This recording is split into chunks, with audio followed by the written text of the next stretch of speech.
சில பேர் நம் வாழ்க்கையில இருந்து போனதுக்கு கோபப்படாதீங்க. அவங்க போனதை நம்ம வலிமையாக்கணும்னு தான் கடவுள் நினைத்தார். ஒரு நாள் உன்னை விட்டு போனவங்க நீ வெற்றி பெறும் நாளில் மட்டும்தான் உண்மையா நேசிக்கிறவனிடம் தூரம் கூட அன்பாக தான் தோணும். ஏனெனில் மனசு இணைந்திருக்கும். உடல் தூரம் பிரிக்காது, மனம் இணைந்திருப்பது தான் காதல். சில சமயம் நம்மை விட்டு போறவங்க கெட்டவங்க இல்ல, அவங்க கதை முடிஞ்சது மட்டும்தான். ஆனா அந்த அத்தியாயம் நம்மை வலிமையாக்கும். பிரிவுகள் முடிவு அல்ல, புதிய துவக்கத்துக்கான தயார். தாமதமாக வெற்றி பெறலாம், ஆனால் முயற்சி விட்டுட்டா ஒருபோதும் வெற்றி பெற முடியாது.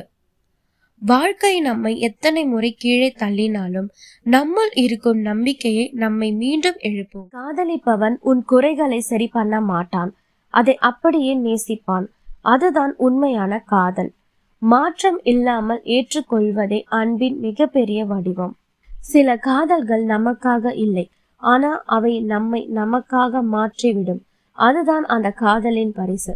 ஒவ்வொரு காதலும் சேர்வதற்காக இல்லை, சில காதல் வளர்ப்பதற்காக. சமயம் நேர்மை வழியை தரும், ஆனா அதுதான் மன நிம்மதிக்கு வழி. உன்னை யாரும் நம்பாத நேரத்தில் கூட நீ உன்னை நம்பு, அப்பதான் உலகம் உன்னை நம்பும். யோசனை வாழ்க்கையை சிக்கலாக்கும். சில நேரம் நம்பிக்கையோட ஒரு அடியை எடு.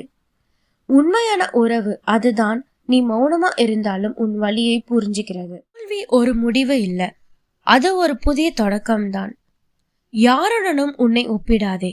உன்னோட போராட்டம் வேற மாதிரி, உன் பயணம் வேற மாதிரி.